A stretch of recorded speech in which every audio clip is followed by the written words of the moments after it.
Robbani, merajut ilmu dan peradaban. Di para sahabat itu, kaum muslimin, yang terbayang bagi mereka itu adalah infak. Yang terbayang bagi mereka adalah sebuah kebahagiaan, keselamatan di akhirat yang kekal dan abadi di sisi Allah Tabaraka wa Ta'ala. Semua kita boleh klaim sekarang. Kamu cinta Nabi? Cinta Ustaz. Cinta Nabi? Cinta Ustaz. Termasuk saya. Cinta Nabi? Cinta. Kapan tahunya? Besok di akhirat. Maka apa kata Nabi sallallahu alaihi wasallam? Amalur rajuli biyadih. Penghasilan yang terbaik adalah pekerjaan yang dilakukan oleh seseorang dengan tangannya sendiri. Wa kullu bai'in mabrur. Dan setiap jual beli yang mabrur. Ini aktivitas ini membantu saya di akhirat atau akan menyulitkan saya di akhirat? Kalau seandainya perbuatan itu ternyata akan menyulitkan kita di akhirat kelak, tinggalkan perbuatan itu.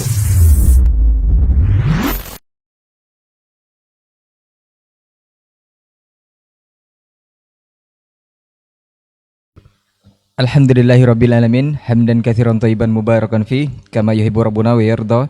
Asyhadu an la ilaha illallah wahdahu la syarikalah wa asyhadu anna Muhammadan abduhu wa rasuluh la nabiyya ba'dah, amma ba'd.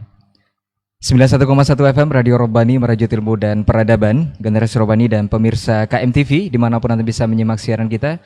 Alhamdulillah, kita bersyukur kepada Allah Subhanahu wa Ta'ala untuk segala limpahan rahmat dan karunia-Nya kepada kita bersama di hari ini.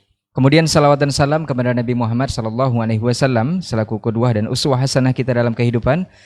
Kita bermohon juga salawat ini tersampaikan selalu hendaknya kepada seluruh keluarga beliau, kepada para sahabat dan juga kepada orang-orang yang tentunya istiqomah menjaga dan menjalankan ajaran serta sunnah-sunnah beliau hingga hari kiamat kelak. Taib, generasi Robbani dan pemirsa KMTV dimanapun Anda bisa menyimak siaran kita ini, alhamdulillah kita kembali dimudahkan untuk berjumpa di program rutin kita yang beberapa waktu lalu sempat kita tidak hadir di 2 pekan yang lalu, dan alhamdulillah untuk kesempatan hari ini kita akan mencoba mendiskusikan sebuah tema, yaitu membangun peradaban dengan pondasi akidah yang benar.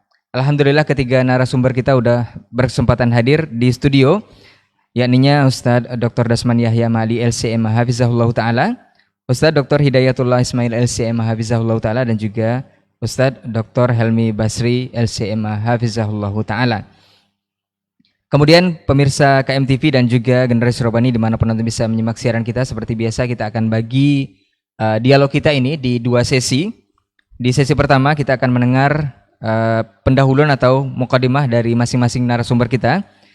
Kita batasi waktu untuk kesempatan hari ini 20-25 menit masing-masing, jadi bisa kita kalkulasikan selama 1 jam full kita akan mendengar penjelasan dari masing-masing narasumber. Dan di sesi kedua antum juga bisa bersoal jawab di 081273335531, dan diharapkan itu pertanyaan yang muncul nanti akan sesuai dengan tema, yaitu membangun peradaban dengan pondasi akidah yang benar. Antum bisa menyimak siaran kita live di laman Facebook di Radio Robbani 91,1 FM dan juga di KMTV, dan serta banyak lagi channel dakwah yang insya Allah menyiarkan kajian kita di kesempatan hari ini. Taib, kita juga mengingatkan untuk selalu menjaga protokol kesehatan COVID-19, dan untuk antum semua generasi Robbani dan pemirsa KMTV, setelah pemaparan dari para materi nanti antum juga bisa bersoal jawab seperti yang sudah kita sebutkan tadi, dan jangan lupa untuk selalu memulai sesuatu pekerjaan dengan mengucapkan basmalah. Dan untuk hari ini kita akan mulai diskusi kita atau diktat kita hari ini dengan mengucapkan basmalah. Bismillahirrahmanirrahim. Taib, generasi Robbani dimanapun antum berada dan pemirsa KMTV dimanapun bisa menyimak siaran kita, kita langsung saja kepada pembahasan untuk kesempatan hari ini. Untuk pertama, barangkali kita akan mulai dari yang paling ujung kepada guru kita. Nah, kepada guru kita Ustadz Dr. Dasman Yahya Ma'ali LCM Hafizahullah Ta'ala. Fadal Ustadz.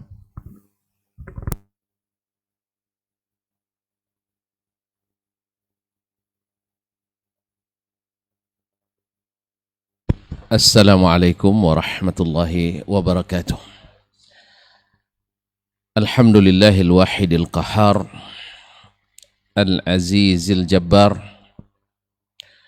mukawwiril layli 'alan nahar, tabsiratan li ulil qulubi wal absar. وعظة لأولي النهى والاعتبار. أشهد أن لا إله إلا الله وحده لا شريك له الرحيم الغفار، وأشهد أن محمدا عبده ورسوله السيد المصطفى المختار صلى الله عليه وعلى آله الأطهار وأصحابه القادة الأبرار ومن تبعهم بإحسان ما تعاقب الليل والنهار. أما بعد فاتقوا الله أيها المسلمون حق التقوى وراقبوه في السر والنجوى فإنه قد فاز من اتقى. يا أيها الذين آمنوا اتقوا الله حق تقاته ولا تموتن إلا وأنتم مسلمون. Para masyayikh, Dr.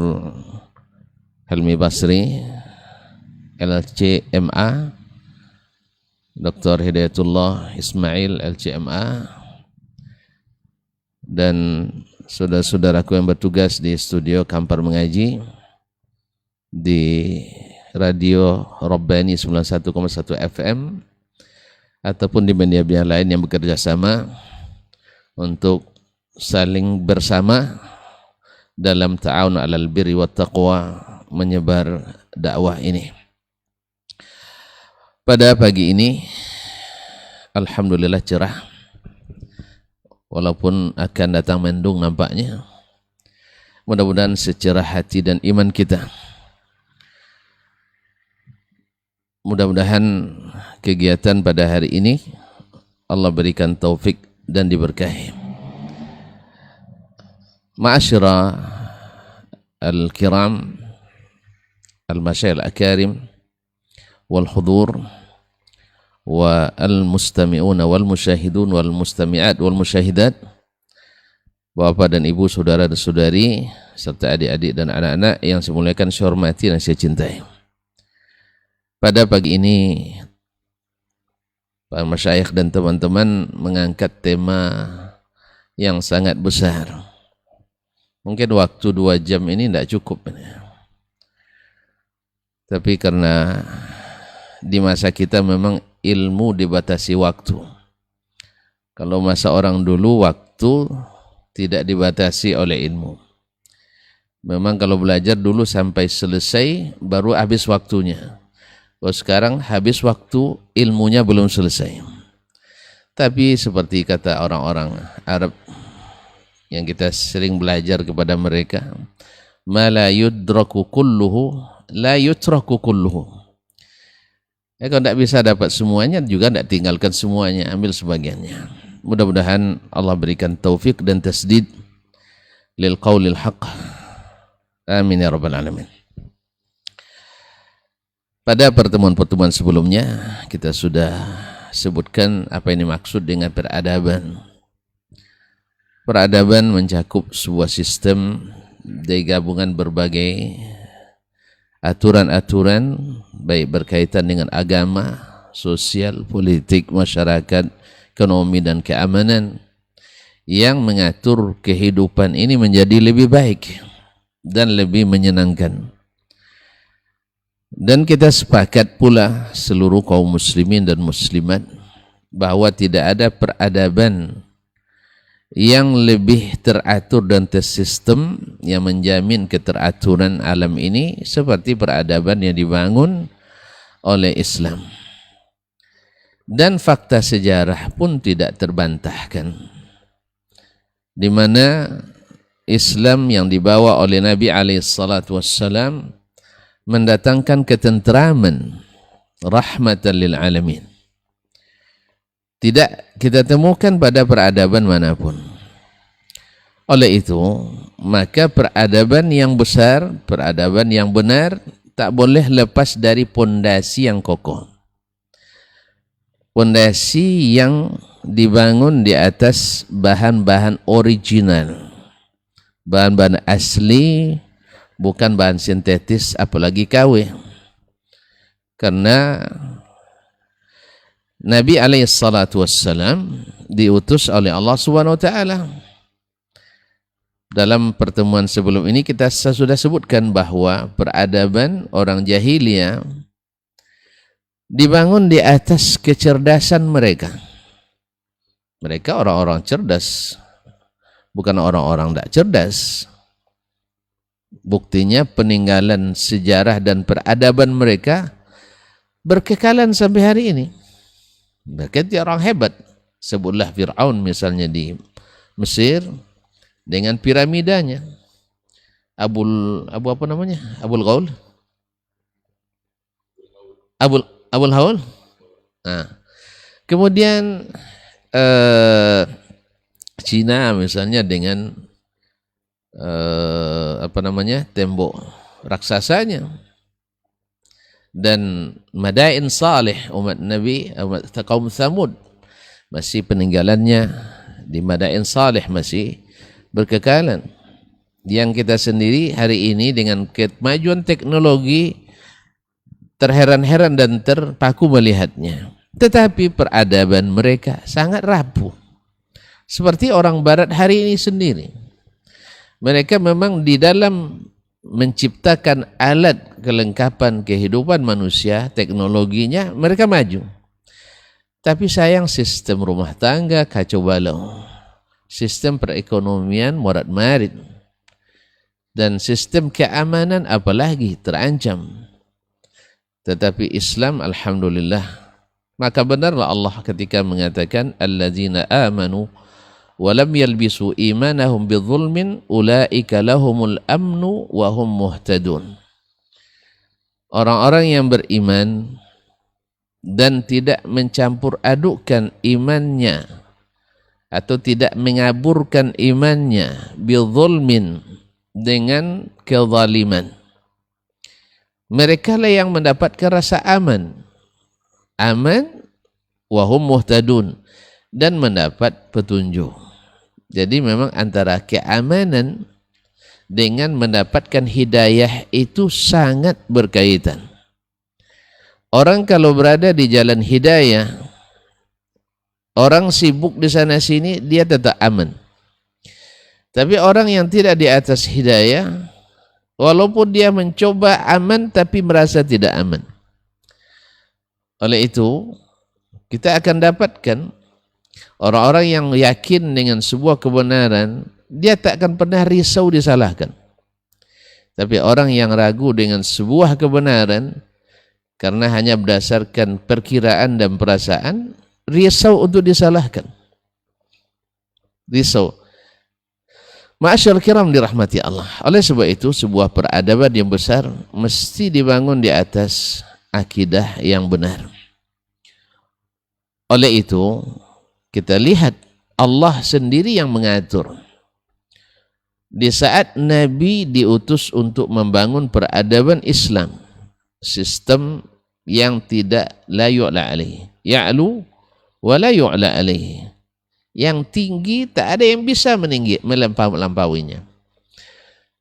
Maka kita lihat Nabi alaihi salatu wassalam, karena kerusakan utama yang melahirkan peradaban jahiliyah adalah masalah akidah.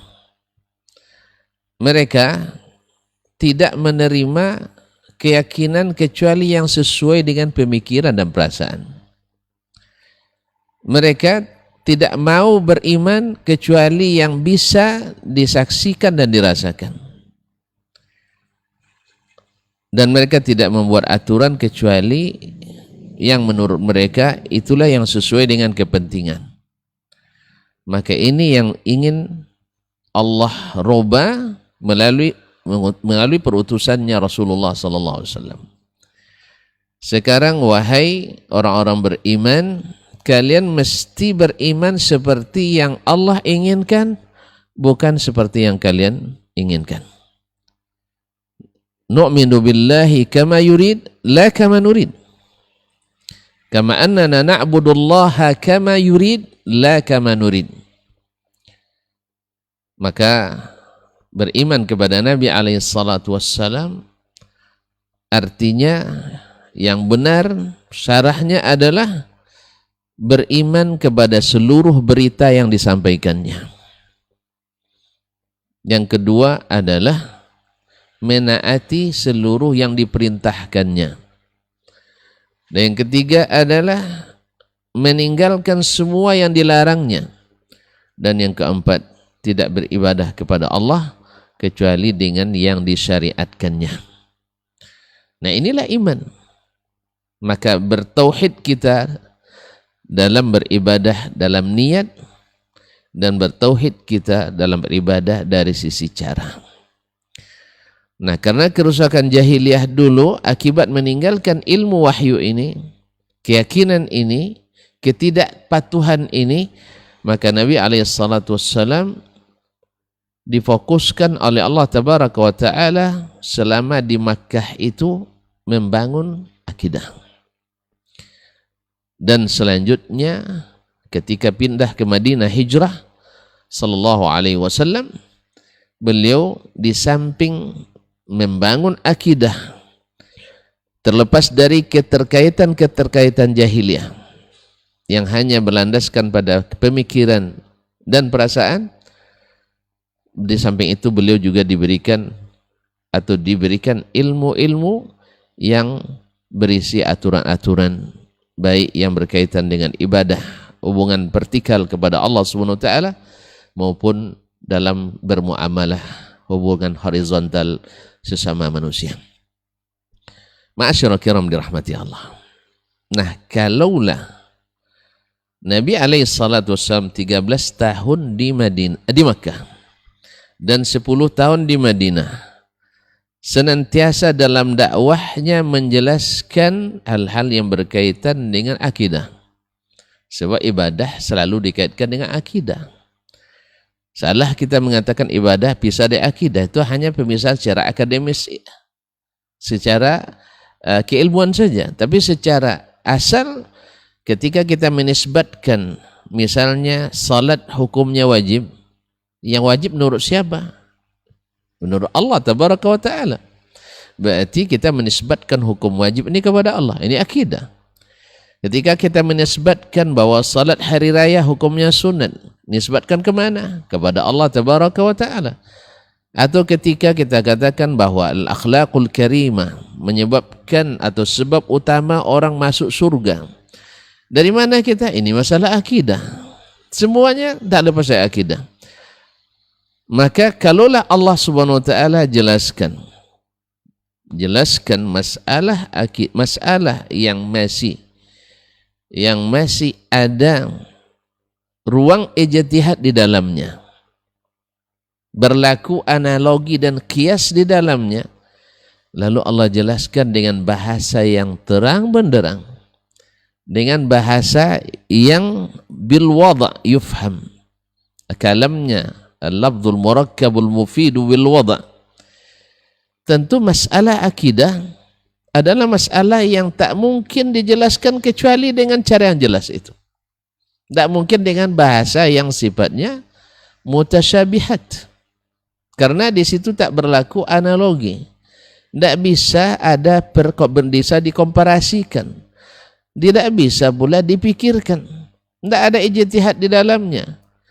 Maka mustahil secara akal, mustahil secara syariat Allah menjelaskan tentang akidah dengan bahasa-bahasa yang mustabihat. Dan ini bertentangan sekali dengan Al-Quranul Karim yang mengatakan huwallazi anzala 'alaikal kitaba minhu ayatun muhkamatun hunna ummul kitab wa ukharu mutasyabihat. Allah lah yang telah menurunkan kepada Muhammad Alkitab. Di antaranya ada ayat-ayat muhkamat. Hunna ummul kitab. Ayat-ayat muhkamat itu adalah induknya Alkitab. Kalau diartikan induknya dan sebagian besar Alkitab. Sekarang pertanyaannya, bukankah akidah adalah masalah terpenting dalam Al-Quranul Karim?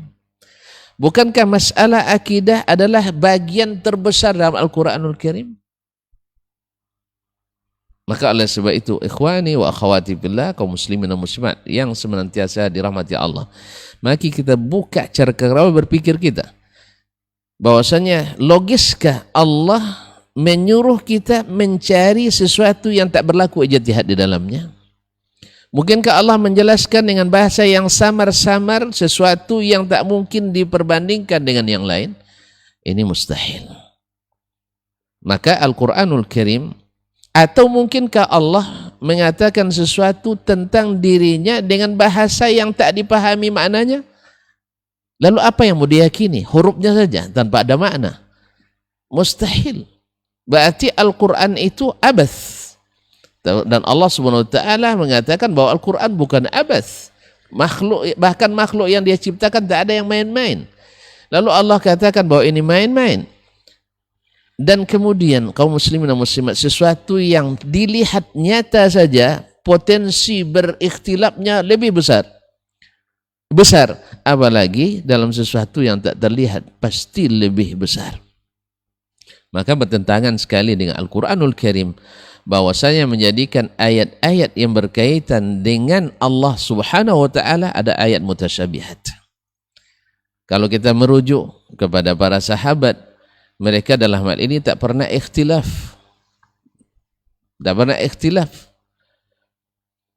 Mereka satu firqah, itu jamaah. Sedangkan setelah lahirnya ilmu-ilmu yang diadopsi atau yang diislamisasi dari ilmu-ilmu orang lain, ilmu ajam. Dulu istilah ajam itu untuk orang kafir, ya. Kalau dulu sebutnya in hadza laysa min akhlaqil Arab. Karena waktu itu Arab Islam semua. Jadi ajam itu orang kafir. Ya harus dipahami juga kalau bertemu nanti ajam dalam kita mutaqaddimin maknanya demikian juga ajnabi. Nah, tapi istilah sekarang dah ajnabi itu ada muslim ada non muslim. Ma'asyiral kiram dirahmati Allah Subhanahu wa taala. Jadi hunna umul kitab, itu pokok besar Alkitab. Wa ukharu mutasyabihat. Ada sebahagian yang mutasyabihat. Kalau tuan-tuan nak merujuk tafsir yang paling ahli dalam tafsir Ibnu Abbas, dia mengatakan wa ukharu mutasyabihat adalah al-huruful muqatta'ah, yaitu alif lam mim ra, alif lam mim sad, kaf ha ya ain sad. Ini yang al-huruful muqatta'ah. Ini yang disebut mustabihat. Dan ini pula yang dikaji pula oleh orang-orang yang tafsir isyari, alif lurus istiqamah kan? Dengan tafsir yang macam-macam, iya seperti sampan ini bawa untuk jimat di perahu supaya tidak karam dan sebagainya. Allah musta'an. Kemudian Allah jelaskan, hunna umul kitab wa ukhra mutasyabihat fa ammal ladzina fi qulubihim zayghun fayattabi'una ma tashabaha minhu ibtigha'al fitnati wa ibtigha'a ta'wilih. Orang-orang yang cenderung sesat hatinya, menyimpang, maka selalu suka mencari-cari, mencongkel-congkel yang mutasyabihat ini, yang tidak dijelaskan. Maka ibtigha' al-fitnati wa ibtigha' ta'wilih, ingin mendatangkan fitnah dan ingin mencari apa takwilnya. Warasikhun la ya'lamu ta'wilahu illallah. Padahal tidak ada yang mengetahui ta'wil huruf-huruf ini kecuali Allah tabaraka wa ta'ala. Warasikhuna fil ilmi yaquluna amanna bihi kullun min indi rabbina. Adapun orang-orang yang beriman, orang-orang yang rasikh, yang kokoh ilmunya, mereka berkata kami beriman kepadanya. Apakah iman dengan makna yang tidak dipahami? Ini memaknai para sahabat orang-orang yang tidak paham. Makanya, atau dengan makna yang ditakwilkan yang tidak ada dalilnya sama sekali, berarti menuduh sahabat mandai-mandai. Kalau dikatakan tafwid, para sahabat tak tahu maknanya, berarti mengatakan sahabat orang tak paham bahasa Arab. Kemudian kalau dikatakan menakwilkan tanpa dalil, berarti menuduh sahabat orang-orang yang memandai-mandai dalam menafsir Al-Quran. Padahal Ibnu Abbas radhiyallahu ta'ala anhu mengatakan at-tafsiru arba'ah. Tafsir itu 4, kaum muslimin dan muslimat. Yang pertama, tafsirun ya'lamuhu kullu ahad. Tafsir maksudnya tafsir Al-Quran ini. Tafsir yang semua orang membaca Al-Quran langsung paham. Ya tentu yang orang Arab ya. Kalau enggak yang orang kita yang menerjemahkan maknanya langsung paham. Baca Al-Quran itu langsung paham. Wathani yang kedua, tafsirun ya'lamuhu al-Arab atau ta'lamuhu al-Arab bilughatiha. Tafsir yang orang Arab sekalipun bukan orang terdidik tinggi, bahkan orang Badui langsung paham maknanya dengan bahasa Arabnya. Sebagai contoh ya, mungkin sudah sering kita ulang, tapi kita ulang kembali sebagai contoh. Ketika ada imam yang salah baca ujung ayat, ini orang Badui tidak hafal Quran, baru masuk Islam. Ketika membaca ayat was-sariqu was-sariqatu faqta'u aydiyahuma jazaan bima kasaba nakalan minallah, di ujung dia baca wallahu ghafurur rahim. Dia tahu itu salah. Subhanallah. Sampai imam mengulang sampai dia baca wallahu azizul hakim, baru dia diam. Kenapa? Antara memotong tangan, tidak mungkin maha pengampun, maha penyayang, tidak sesuai, tidak matching. Ini orang Arab paham. Kalau kita kan lewat-lewat aja, cocok aja, lagi cocok lagi kan. Nah, atau ketika dia mendengar ayat alhaakumut takatsur hatta zurtumul maqabir, dia jawab wallahi la tub'atsunna, kalian pasti dibangkitkan. Ini tafsir yang langsung dipahami oleh orang Arab dengan bahasanya. Kalau pindah ke terjemahan Indonesia, sampai kalian ziarah kubur, maknanya berubah. Ya, kalau pas sampai kubur orang tambah berlomba karena berjudi orang di atas kubur. Jadi maksudnya sampai kalian masuk kubur, baru sesuai dalam bahasa Indonesia. Sampai kalian mati. Sehingga ketika dimaknai setelah mati, orang pun akan mengatakan kita antarkan jenazah ke tempat peristirahatan terakhir. Apa sebab? Diartikan mati. Padahal orang Arab mengartikan ziarah. Ziarah itu pasti akan pergi lagi, tidak istirahat selamanya di situ.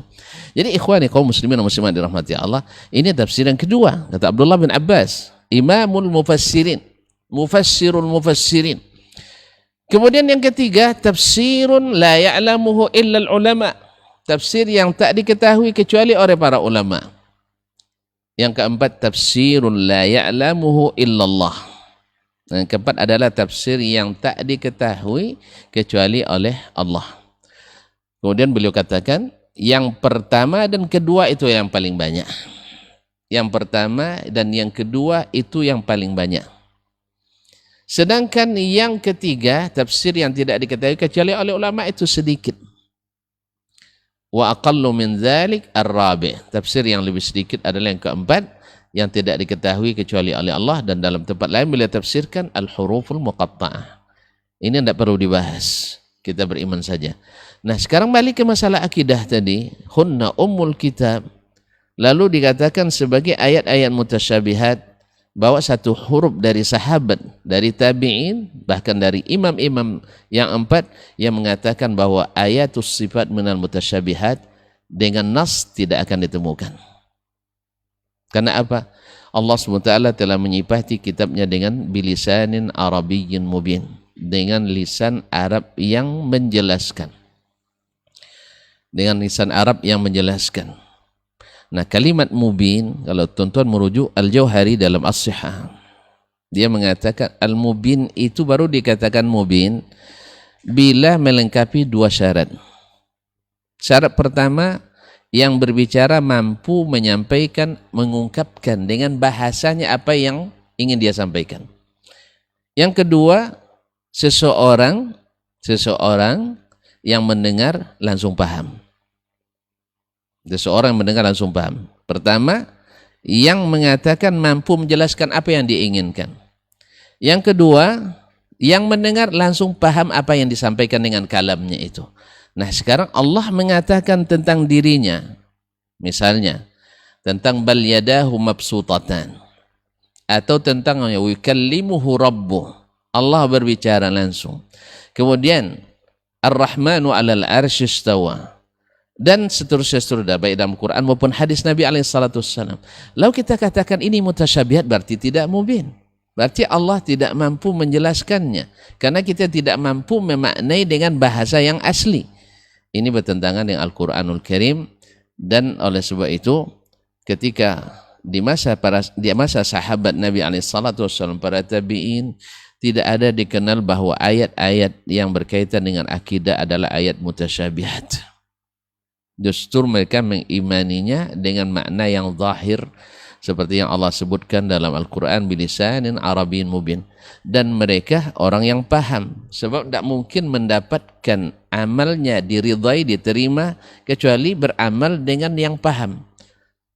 Kalau tidak paham pasti akan jadi temuan Ustaz ya. Seperti kita pernah ditemukan salah paham gitu, salah paham secara administrasi uang 15 dengan 15, cuman harus caranya begini. Kalau tidak paham tidak mungkin diterima, pasti ada temuan. Dan Allah sudah rekomendasikan radhiyallahu anhum wa radu anhu, mereka, Allah telah ridha kepada mereka dan mereka ridha kepada Allah tabaraka taala. Oleh sebab itu kembali ke masalah ini, bahwa di zaman sahabat mereka pakai bahasa asli, bahasa yang zahir bilisanin Arabiyyin mubin, dan tidak ada satu huruf pun dari mereka secara tekstual mengatakan bahwa ayat-ayat sifat adalah ayat-ayat mutasyabihat. Nah, kenapa ini penting dia bahas? Karena subhanallah, sejak lahirnya aliran-aliran akidah yang menyimpang dari Al-Quran dan Sunnah, umat dilemahkan dengan banyaknya berbantah dan berdebat. Bahkan sampai hari ini masing-masing mentahzir dari satu sama lain. Apa sebab? Karena Quran dan Sunnah tidak. Al-Quran dan Sunnah tetap dengan bahasa Arab mubin. Yang ada masalah adalah lahirnya aliran-aliran yang menyimpang di Al-Quran dan Sunnah, walaupun mengatasnama dirikan sebagai Sunnah. Oleh itu ikhwani kaum muslimin dan muslimat yang dirahmati Allah SWT, disinilah datangnya syubhat sehingga memperlemah tubuh umat. Sejak lahirnya aliran-aliran yang menyimpang dari Al-Quran dan Sunnah, sejak itu umat tak pernah istirahat, seperti yang disampaikan oleh Nabiur Rahmah, innahu may ya'ish minkum sayara ikhtilafan katsiran. Sesungguhnya siapa yang hidup di antara kalian akan melihat perselisihan yang banyak. Kenapa? Karena sudah berbeda sumber, berbeda manhaj dalam memahami. Walaupun mereka hidup sezaman tetapi tidak bisa berteman. Apa sebab? Karena pemahaman yang berbeda. Oleh sebab itu kita berkepentingan bersama untuk membangun persepsi bersama kembali kepada sistem dan manhaj Al-Quranul Karim dalam memahami Al-Quranul Karim dan sunnah-sunnah Nabi SAW. Dari sinilah nanti terbangun peradaban yang besar yang sesungguhnya, karena ini adalah pondasi. Bila pondasi dibangun di atas bahan sintetis, bahan yang tidak asli, dengan takwil-takwil atau sesuatu yang tidak dipahami, mana mungkin akan kokoh. Dan ini terbukti bahwa yang mengambil Al-Quran dan Sunnah secara utuh, maka dia akan lebih kokoh dalam ibadahnya dibanding dengan yang tidak, kokoh dalam bermuamalah dibanding yang tidak. Meninggalkan riba baginya sangat mudah, bangun subuh baginya sangat ringan, bangun malam baginya sangat mudah, untuk merelakan haknya pada orang lain sangat bagus, dan dia akan bertanggung jawab dengan segala amanah yang diberikan kepadanya. Inilah lahir dari akidah yang benar, dari akidah yang kokoh, yang bersumber dari Al-Quran dan Sunnah, yang dipahami, bukan yang tidak dipahami, yang dipahami dengan makna asli, bukan dengan makna yang dipalsukan. Wallahul musta'an. Barangkali akan disempurnakan oleh masyayikh, khususnya Dr. Hidayat yang merupakan takhasus akidah di Madinah dulu, dan Dr. Helmi dengan saya memang takhasus kita beda Ustaz ya. Tapi Dr. Hidayat mungkin insyaallah lebih mendalam. Wallahu waliyut taufiq wal hadi ila aqwamit tariq wal hadi ila sawa'is sabil. Terima kasih dan mohon maaf. Wassalamualaikum warahmatullahi wabarakatuh. Waalaikumsalam warahmatullahi wabarakatuh. Baik, barakallahu fikum Ustaz. Masya Allah untuk pendahuluannya. Kita akan lanjut dari yang sini lagi Ustaz ya. Kita akan dengarkan dari guru kita Ustaz Dr. Hidayatullah Ismail LCMA hafizahullahu taala. Fadal Ustaz. Bismillahirrahmanirrahim. Assalamualaikum warahmatullahi wabarakatuh. Alhamdulillahi rabbil alamin, wassalatu wassalamu ala ashrafil mursalin wa imamil muttaqin sayyidina wa maulana Muhammadin wa ala alihi wa ashabihi ajma'in. Allahumma la ilma lana illa ma 'allamtana innaka antal alimul hakim. Allahumma 'allimna ma yanfa'una wanfa'na bima 'allamtana wa zid ilma ya alim. Amma ba'd. Yang kita muliakan guru kita Dr. Dasman Yahya Ma'ali LCMA hafizallahu ta'ala wa ra'ah, yang saya muliakan juga guru saya Dr. Helmi Basri LCMA hafizallahu taala wa ra'ah, sahabat saya Ustaz Rai yang senantiasa sabar membersamai kami dan seluruh tim yang berada di studio KMTV dan teman-teman di Radio Robani yang semoga senantiasa dijaga Allah Subhanahu wa taala, dan para sahabat dan teman-teman yang berada di studio pagi ini. Alhamdulillah, kita bersyukur kepada Allah, kita dipertemukan dalam keimanan, dipertemukan di dalam kebaikan, karena majelis ilmu adalah salah satu kebaikan dari sekian banyak kebaikan yang sangat utama. Apalagi yang kita bicarakan adalah sesuatu yang sangat mendasar di dalam kehidupan kita, yang akan menentukan kita apakah kita nanti termasuk orang-orang yang Allah sebutkan yauma tabyaddu wujuh wa yauma tabyaddu wujuh wa taswaddu wujuh, hari di mana orang-orang nanti akan ada yang mukanya berseri-seri putih bersih, dan hari di mana ada orang yang memiliki wajah yang gelap hitam, yang tidak punya cahaya sedikit pun. Lalu siapa mereka ini yang berseri-seri? Ibnu Abbas radhiyallahu taala anhu menafsirkan seperti yang disampaikan tadi. Ibnu Abbas disebut dengan turjumanil Quran, habrul ummah, lautan umat ini dalam ilmu. Apalagi dalam Al-Quranul Karim beliau mendapatkan keutamaan dari Rasulullah sallallahu alaihi wasallam dengan didoakan oleh beliau, Allahumma allimhu ta'wil wa faqihu fid din. Ya, agar Allah minta kepada Allah agar Allah berikan kepadanya ilmu dalam bidang Al-Quran ini. At-ta'wil bimana tafsir. Maka beliau mengatakan yauma tabyaddu wujuh, orang-orang yang memiliki wajah yang berseri-seri, wajah yang putih bersih itu adalah ahlus sunnati wal jamaah, orang yang berada di atas pemahaman yang benar, yang berjalan beragama, melakukan ibadah di atas muka bumi ini berdasarkan pemahaman yang benar, yang berakidah ahlus sunnati wal jamaah. Adapun mereka orang-orang yang memiliki wajah yang hitam, yang tidak memiliki cahaya, itu adalah hum ahlul bid'ah. Mereka adalah orang-orang para pelaku bid'ah yang sukanya mencari sumber dari yang bukan asli, yang sukanya, yang nyamannya beramal yang bukan amalan yang murni. Ini kesukaannya. Ini adalah ahlul bid'ah. Maka itu kaum muslimin rahimakumullah, agar kita nanti dimasukkan oleh Allah pada golongan yauma tabyaddu wujuh itu kepada ahlus sunnah, karena sunnah itu lawannya bid'ah. Maka senantiasalah cari yang sunnah kalau ingin wajah kita berseri-seri nanti di hari kiamat. Tapi kalau ingin hitam tak punya cahaya, ya lakukanlah terus bid'ah itu. Ya, hidupkanlah terus ya amal agama ini dengan logika kita. Oleh itu kaum muslimin rahimakumullah, yang menjadi tema kita adalah tema mendasar sekali. Maka ini sebuah tema yang sangat penting dalam kehidupan kita. Kaum muslimin rahimakumullah, sudah panjang lebar guru kita Dr. Dasman menyebutkan betapa pentingnya di dalam beragama ini di atas akidah yang benar, dan dibuktikan dengan fakta sejarah.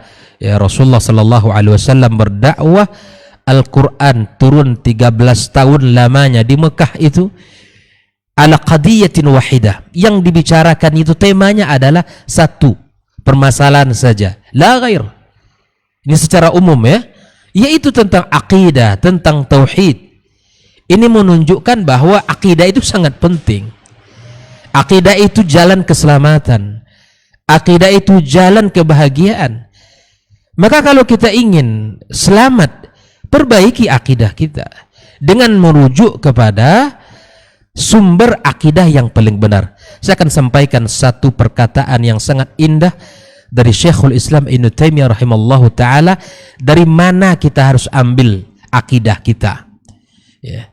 Beliau mengatakan di dalam Majmu' Al-Fatawa, ya, bahwa wa ammal i'tiqad, adapun akidah, keyakinan, fala yu'khadh anni wala amman huwa akbaru minni. Keyakinan itu, akidah itu tidak diambil dari saya dan tidak juga diambil dari orang yang paling hebat dari saya. Misalnya kata beliau, tidak diambil dari saya dan juga tidak ambil dari orang yang lebih hebat dari sisinya, ya, dari keilmuan dari Ibnu Taimiyah rahimahullah ta'ala. Lalu beliau mengatakan, bal yu'khadh anillahi wa rasulihi wa ma thabata alaihi salaful ummah wa ma ajma alaihi salaful ummah. Akidah itu diambil dari Al-Quran, dari sunnah Rasulullah sallallahu alaihi wasallam, dan apa yang dipahami oleh salaful ummah. Ini kata beliau. Wa ma thabata fama kana fil Quran atau fama kana fil Quran wajib i'tiqaduhu. Apa yang ada di dalam Al-Quran wajib diambil. Wajib diambil.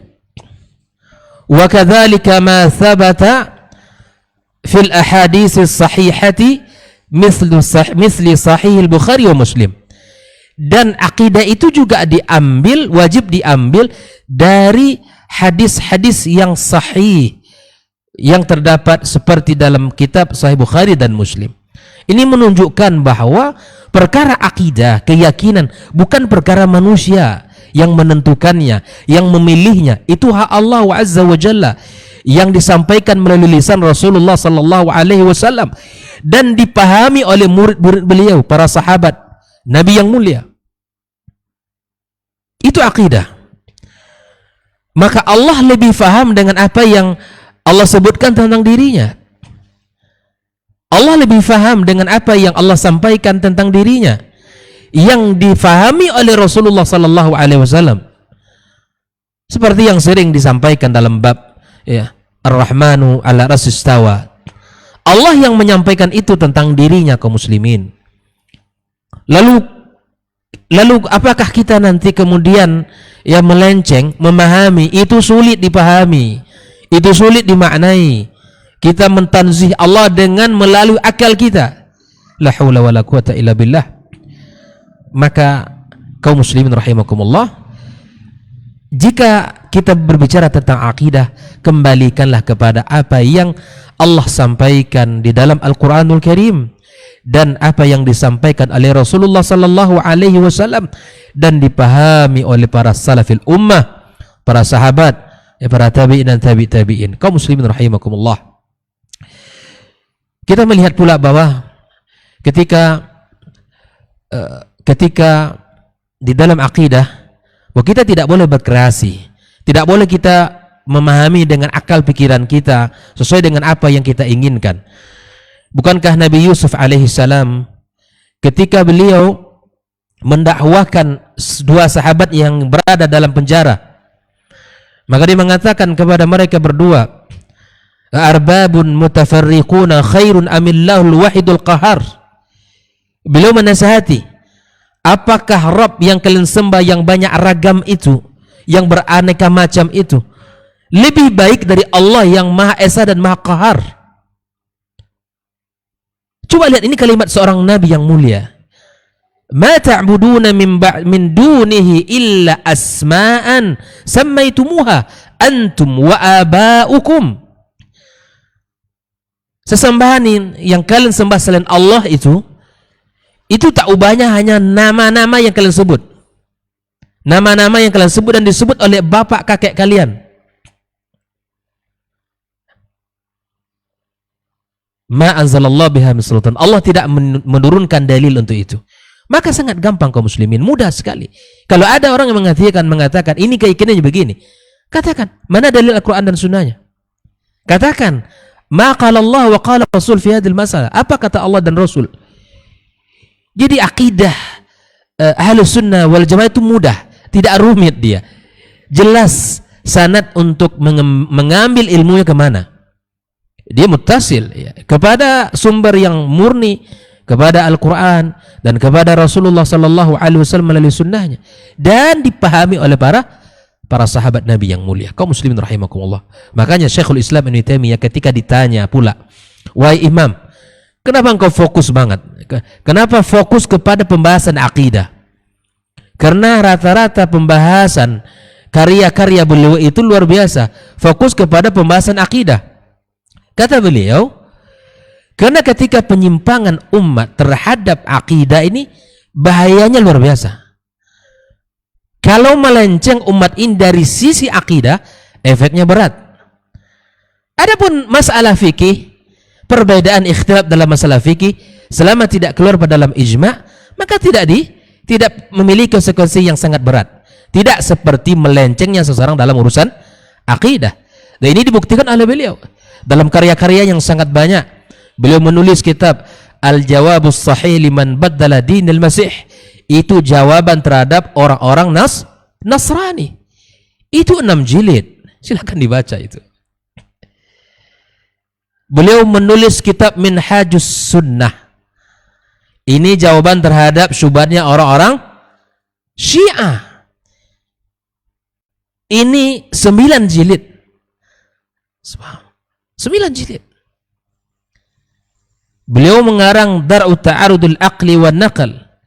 Ini membantah orang-orang yang tidak menerima ya keselarasan antara akal dengan dalil naql.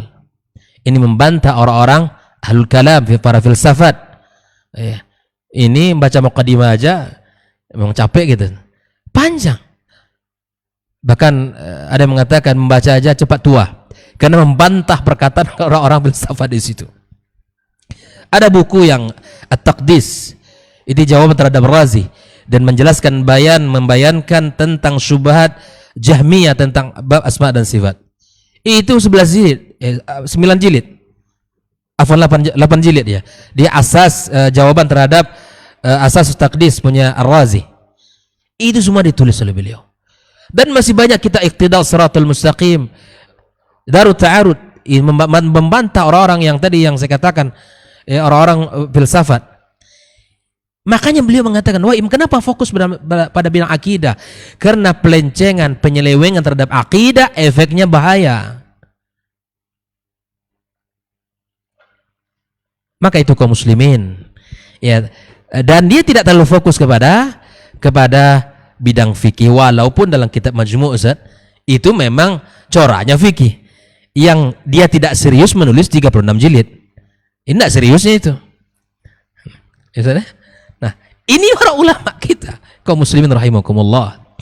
Makanya kata Ibnu Qayyim rahimahullah taala, akhi fillah wa akhti fillah, tentang Allah misalnya di langit itu, kata beliau, itu dalilnya ada 1000 dalil, bahkan alfani dalil. Makanya kalau orang-orang yang betul-betul menta'zim kepada ayat Al-Quran dan sunnah Rasulullah akan memilih dalil-dalil itu. Apakah kita membuang 1000 dalil dengan 2000 dalil itu Allah di langit dengan hanya menggunakan akal pikiran kita? Di mana kita dengan akhlak salaf kita? Di mana akhlak para sahabat Nabi yang mulia, para tabi'in dan tabi'in? Kaum muslimin rahimakumullah. Maka berbicara tentang akidah adalah sebuah pondasi yang kokoh untuk terwujudnya sebuah peradaban.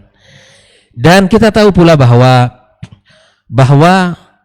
Rasulullah Sallallahu Alaihi Wasallam, ya, sebelum Allah memerintahkan yang lain, ya, sebelum Allah memerintahkan tentang salat yang merupakan tiang agama, sebelum Allah perintahkan zakat, puasa dan yang lainnya, maka Allah perintahkan Nabi kita alaihissalatu wassalam untuk membaca. Iqra bismi rabbikal ladzi khalaq. Apa yang dibaca? Apa yang harus difahami? Yaitu sumber utamanya Al-Quran dan apa yang disampaikan oleh Rasulullah SAW itu sendiri.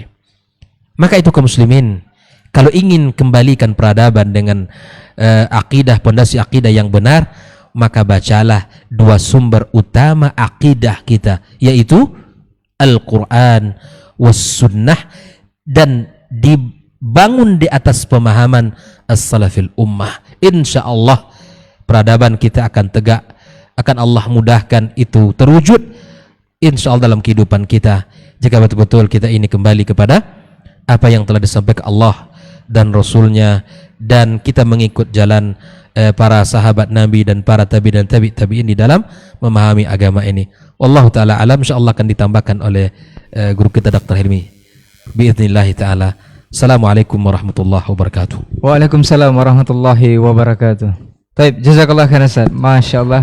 Kita lanjutkan sebelum kita masuk ke sesi tanya jawab yang sudah ditunggu-tunggu oleh para pendengar dan juga pemirsa KMTV. Kita langsung saja kepada guru kita Ustaz Dr. Helmi Basri LCM Hafizahullah Ta'ala. Fadal Ustaz. Bismillahirrahmanirrahim. Terima kasih. Bismillahirrahmanirrahim. Assalamualaikum warahmatullahi wabarakatuh. Alhamdulillahirabbil alamin wal aqibatu lil muttaqin wala udwana illa 'alal zalimin. Asyhadu an la ilaha illallah wahdahu la syarikalah wa asyhadu anna Muhammadan abduhu wa rasuluhu la nabiyya ba'dah. Para masyayikh, para ikhwah yang ada di studio yang saya hormati, dan seluruh pendengar Radio Robani dan yang menyaksikan KMTV, semoga kita semua selalu dilindungi oleh Allah Subhanahu wa Ta'ala. Kita bersyukur pada Allah pada pagi hari ini bisa kembali belajar, dan belajar itu merupakan satu kewajiban karena yang memerintahkannya adalah Rasulullah Sallallahu Alaihi Wasallam. Dalam sebuah hadisnya dikatakan, talabul ilmi faridatun ala kulli muslim. Belajar itu, menuntut ilmu itu hukumnya wajib bagi setiap muslim. Berarti sekarang kita ini sedang beribadah. Duduk-duduk di majelis ilmu itu sesungguhnya adalah sebuah ibadah yang akan mendapatkan fadilah, pahala dan keutamaan yang luar biasa, karena mereka sedang mengerjakan apa yang diperintahkan oleh Rasulullah Sallallahu Alaihi Wasallam. Maka kita berharap mudah-mudahan majelis kita pada hari ini, pada pagi ini, dicatat oleh malaikat Allah sebagai amal soleh yang akan memperpanjang catatan amalan kebaikan kita. Jangan pernah lupa untuk berselawat dan salam untuk Rasulullah Sallallahu Alaihi Wasallam. Allahumma salli ala Muhammad wa ala ali Muhammad. Mudah-mudahan kita semua adalah umatnya yang cinta kepada sunnahnya, umatnya yang selalu bangga berada di atas sunnahnya, dan bersemangat untuk membela ketika sunnahnya itu dilecehkan. Dengan sebuah harapan kita bisa mendapatkan syafaat insya Allah di yaumul mahsyar. Baik ikhwati fillah, para pendengar dan yang menyaksikan acara Diktat pada pagi hari ini, sesuai dengan tema yang kita angkat, bagaimana kita harus membangun sebuah peradaban di atas akidah yang benar. Dan sudah banyak yang disampaikan oleh dua guru kita sebelumnya, Dr. Dasman dan Dr. Hidayatullah Hafizahumallah. Saya ingin menambah sedikit dari apa yang tadi juga sudah disampaikan. Kalau boleh kita mengibaratkan bahwa, kalau boleh kita ibaratkan sebuah pohon itu tergantung pada akarnya.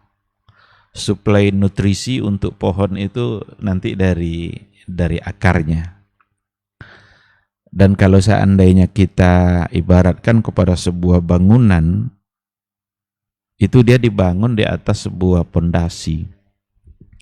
Semakin besar bangunan yang akan dibangun, akan semakin dalam pula pondasi yang dibuat. Kenapa demikian? Karena kalau pondasinya rapuh, maka bangunan akan cepat runtuh. Dia tidak akan bisa bertahan lama Bangunan yang besar dibangun di atas akidah yang di atas pondasi yang rapuh, itu dia tidak akan bisa bertahan lama. Maka pondasi dan akar tadi itu kalau kita bawa kepada Islam, itu sesungguhnya adalah akidah. Bahwa sesungguhnya syariat Islam yang begitu agung, begitu besar, begitu mulia, itu dibangun di atas akidah. Akidah yang kokoh. Nggak boleh rapuh, nggak boleh lemah, harus kuat. Nggak boleh ada yang samar-samar, nggak boleh ada yang ragu-ragu. Itulah sebabnya Rasulullah SAW lebih lama dia membicarakan persoalan akidah ketimbang persoalan ibadah. Walaupun dikatakan di Mekah fokus pada akidah, jangan dikira sampai di Madinah Nabi tidak bicara akidah. Akidah plus yang dibangun di atas akidahnya.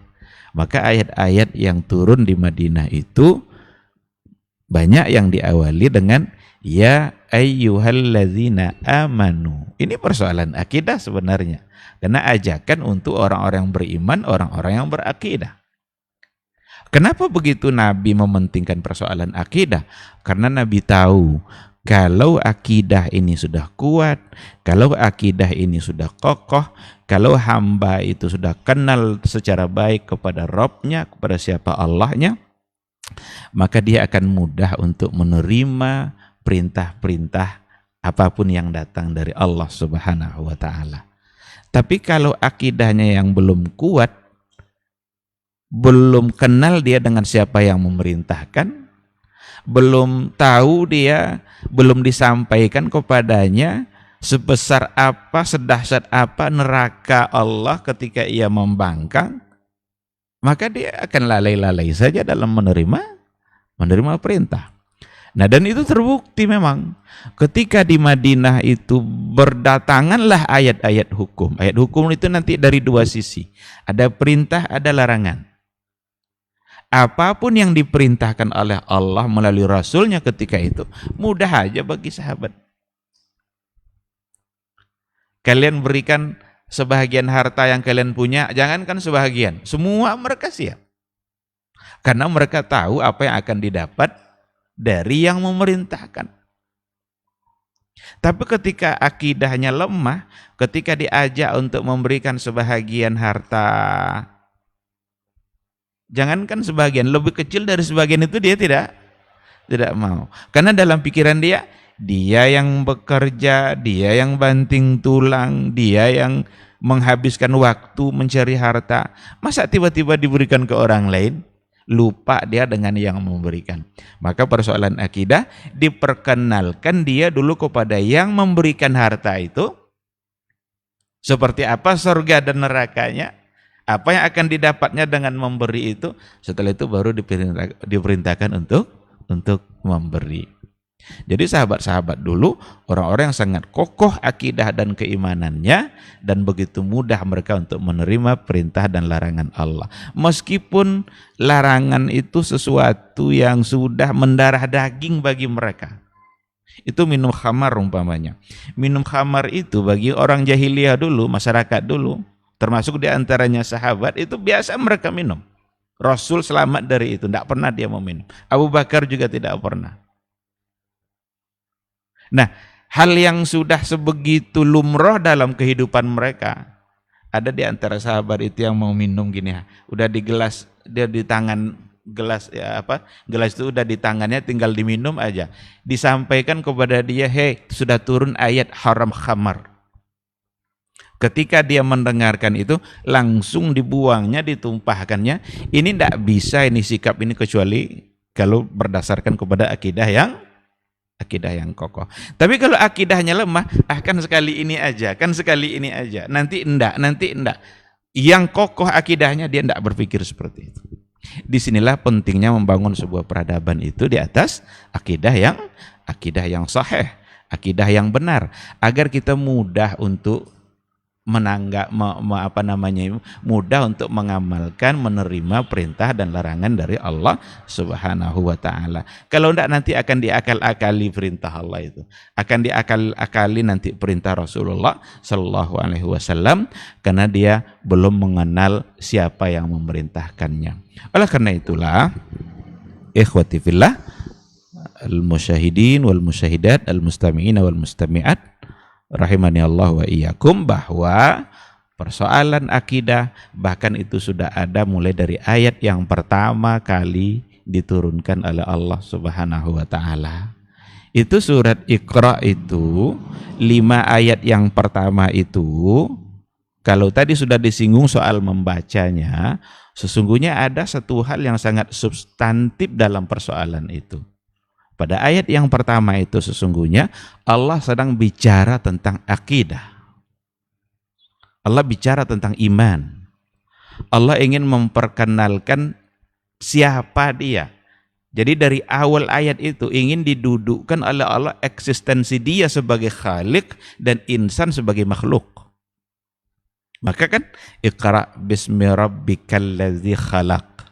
Khalaqal insana min 'alaq. Bacalah dengan menyebut nama Rabbmu Khalaq, yang telah menciptakan. Khalaqal insan. Siapa yang diciptakannya? Al-insan. Berarti Allah khaliq, insan, makhluk. Dari seluruh yang ada ini, yang ada hanya 2. Pertama khaliq, yang kedua makhluk. Nah, yang khaliq adalah Allah, selain itu adalah makhluk. Insan-insan ini semuanya makhluk. Allah kuat, makhluk lemah. Allah besar, makhluk kecil. Allah kaya, makhluk miskin. Tidak akan pernah sama antara khalik dengan makhluk. Maka ketika dikatakan laisa kamitslihi syai'un wa huwas samiul basir, ini ayat yang secara qat'i tidak akan pernah sama antara khalik dengan makhluk. Dan pondasi ini penting ini untuk memahami Allah berikutnya. Siapa itu Allah? Allah kan bisa kita. Yang paling tepat untuk mengenali Allah tentu melalui Al-Quran, melalui Al-Quranul Karim. Allah sampaikanlah siapa dia. Dalam akhir-akhir ayat itu selalu dikatakan Allah beritahukan siapa dia. Innahu ghafurur rahim, innahu azizun hakim, wa huwal khallaqul alim, wa huwa syadidul iqab, syadidul azab. Di akhir-akhir ayat. Maka ada di antara ulama mengatakan setiap ayat itu adalah ayat akidah. Itu saja. Ada di antara ulama mengatakan. Jadi kalau berapa jumlah ayat akidah dalam Al-Quran? Semua ayat Quran adalah ayat akidah. Karena datangnya dari Allah dan dia memperkenalkan dia melalui ayat itu. Nah, oleh karena itu, ikhwati fillah, sekali lagi, tak akan pernah sebuah peradaban berdiri kokoh kecuali kalau seandainya di atas akidah yang benar. Kalau sudah mulai ada penyimpangan-penyimpangan soal akidah, itu hanya cara untuk meruntuhkan agama. Itu hanya cara untuk membuat kita menjadi lemah, karena yang dilemahkan adalah pondasi. Maka berhati-hati betul dalam persoalan akidah. Jangan terlalu gampang membawa persoalan-persoalan. Kadang kita hanyut dengan perdebatan-perdebatan dalam ilmu kalam yang datang dari berbagai macam bentuk aliran. Ada Khawarij, ada Murji'ah, ada Syiah, ada Mu'tazilah, ada Syariah, macam-macam itu. Berbagai macam perdebatan muncul di situ. Tapi Rasul sudah memberikan konsep apa yang harus kita lakukan kalau seandainya terjadi perdebatan dalam persoalan akidah. Akidah itu rata-rata adalah hal yang gaib. Kita tinggal mengimaninya. Tidak mungkin kita mengetahui persoalan yang gaib kecuali kalau seandainya datang dari Allah, datang dari Rasulullah Sallallahu Alaihi Wasallam. Ketika ada hal-hal yang datang dari Allah dan disampaikan oleh nabinya, maka itulah yang harus kita yakini tanpa mencoba untuk menyimpang, melencengkan atau merubah-rubah maknanya kepada makna yang lain hanya dengan satu alasan, karena itu membuat Allah serupa dengan makhluk. Pasti tidak serupa, karena dia sendiri yang sudah mengatakan laisa kamitslihi syai'. Dia tak akan serupa dengan satu apapun. Walam yakul lahu kufuwan ahad. Kenapa tidak ayat ini yang kita bawa untuk memahami yang tadi? Kita terima sifat-sifat yang disampaikan Allah dalam Al-Qur'annya itu, lalu kita pegang laisa kamitslihi syai'. Nah, ini bukan pula berarti kan sering permasalahan ini muncul kan dalam istilah-istilah takwil gitu ya. Ini bukan pula berarti bahwa takwil itu sama sekali tidak ada. Tapi mentakwilkan sesuatu untuk hal-hal yang tidak ada sedikit pun wajhun lugawinya, itu tidak bisa. Maka pentakwilan yang ada itu sebenarnya lebih kepada tafsir. Umpamanya ketika dikatakan innallaha la yanzuru ila, Allah tidak melihat. Masa Allah tidak melihat? Bukankah Allah tak terbatas penglihatannya? Berarti itu ada makna. Ketika dikatakan nasullaha fanasiyahu, mereka melupakan Allah lalu Allah melupakan mereka. Masa Allah lupa? Ini ditakwilkan, tapi takwil yang memang sejalan dengan makna-makna secara bahasa yang ada. Karena di antara makna nisyan itu adalah at-tark. Berarti Allah abaikan mereka, Allah lupakan mereka, tidak Allah pedulikan mereka. Sama dengan kan yang tadi itu ada 3 golongan nanti yang Allah tak melihat mereka di hari akhirat. Apa makna tidak melihat di sini? Masa Allah tidak melihat? Berarti ada hal yang tidak dilihat oleh Allah kalau zahirnya. Tapi kan itu tidak bisa. Nah, takwil seperti itu bisa diterima. Karena memaknai sesuatu sesuai dengan apa yang al-aujuh al-lughawiyahnya masih ada. Orang Arab masih pasti dia memahami seperti itu. Tapi ketika ditakwilkan wajah menjadi kerajaan, mana wajhun lughawinya di sini? Tidak ada sedikit pun. Ketika Allah bilang wajah dia, maka wajah, tapi pakai ayat laisa kamitslihi syai'un, tidak ada satupun yang serupa dengan Allah, berarti wajah Allah dia punya. Jangan pernah mempertanyakan seperti apa wajah Allah. Karena Rasul paham dia ketika ayat itu diturunkan. Ketika sahabat mendengar ayat itu dari Nabi, sahabat juga paham. Tidak ada satupun yang mencoba untuk mempertanyakan, dan itu bukti bahwa mereka sudah paham. Nah, ikhwati fillah, kenali Allah melalui Al-Quran. Ini persoalan akidah. Mari kita bangun dunia kita bangun semua yang kita hadapi hari ini, ibadah kita, dunia kita harus di atas akidah yang sahih. Nah, dengan cara itulah insya Allah kita akan bisa selamat. Satu poin lagi yang mungkin yang ingin saya sampaikan, bahwa persoalan akidah itu ternyata kalau kita baca sejarah para anbiya dulu, itu akidah mereka sama. La ilaha illallah. Berapa banyak peradaban yang sudah ada sebelumnya. Dalam surat Hud saja itu ada 6 atau 7 peradaban dunia yang diceritakan oleh Allah. Tapi mereka takluk di hadapan peradaban yang dibawa oleh para anbiya. Nabi Hud menghadapi kaum 'Ad. Wa ila 'adin akhahum Hud. Kepada kaum 'Ad itu dikirim Nabi Hud. Apa yang dibawanya? Nabi Hud meminta mereka, u'budullaha, sembahlah Allah saja, la ilaha ghairu. Tidak ada Tuhan selain daripada Dia. Nabi Syuaib, Nabi Saleh dikirim ke kaum Samud, itu membawa akidah yang sama. Tidak ada ilah selain daripada Allah. Nah, inilah pondasi peradaban yang sesungguhnya, mulai dari Nabi yang pertama sampai kepada Nabi yang terakhir, yang semua itu membuat semua peradaban yang ada menjadi tunduk. Oleh karena itu, ikhwati fillah, kalau seandainya ingin benar-benar kita maju, ingin benar-benar kita membangun sebuah peradaban, maka kita mulai dari akidah.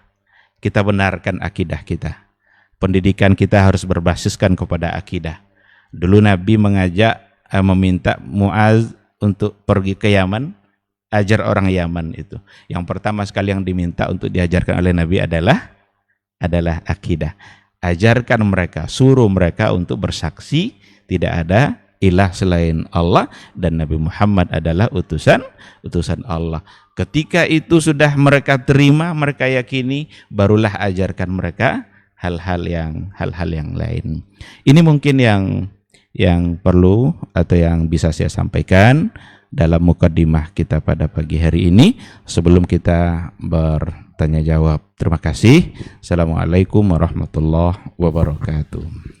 Waalaikumsalam warahmatullahi wabarakatuh. Taib, barakallahu fikum, jazakumullah khairan Ustaz untuk lanjutan mukadimahnya dari ketiga narasumber kita. Alhamdulillah sudah cukup jelas mengenai tema kita untuk kesempatan hari ini dan mudah-mudahan saja bisa menambah wawasan dan juga ilmu kita. Selanjutnya kita masih masuk ke sesi kedua atau sesi yang ditunggu-tunggu untuk para pendengar dan juga pemirsa KMTV dimanapun antum bisa menyimak dan menyaksikan siaran kita. Kita akan buka sesi tanya jawab. Silahkan antum bertanya jawab atau bersoal jawab melalui telepon langsung ataupun pesan singkat di layanan WhatsApp di 081273335531. Nanti kita akan juga berikan kesempatan untuk ikhwah yang ada di studio. Kita coba jawab pertanyaan yang pertama yang sudah masuk dari Muhammad Rozi di Simpang 4 Panam. Assalamualaikum warahmatullahi wabarakatuh Ustaz. Masya Allah, apakah saya baru menyaksikan program ini? Apakah ini program khusus kajian-kajian seputar akidah? Kalau bisa diperbanyak Ustaz. Yang ingin saya tanyakan adalah bagaimana kita menentukan kajian-kajian atau sumber ilmu dari akidah yang benar dari para banyaknya ustadz-ustadz yang saat ini ada di media sosial khususnya. Kemudian yang kedua, apakah benar perkataan atau pemahaman yang mengatakan bahwa jika kita berselisih pada suatu masalah, khususnya dalam masalah agama, itu kita kembali kepada mayoritas kebanyakan umat. Nah, Ustaz. Jazakallahu khairan.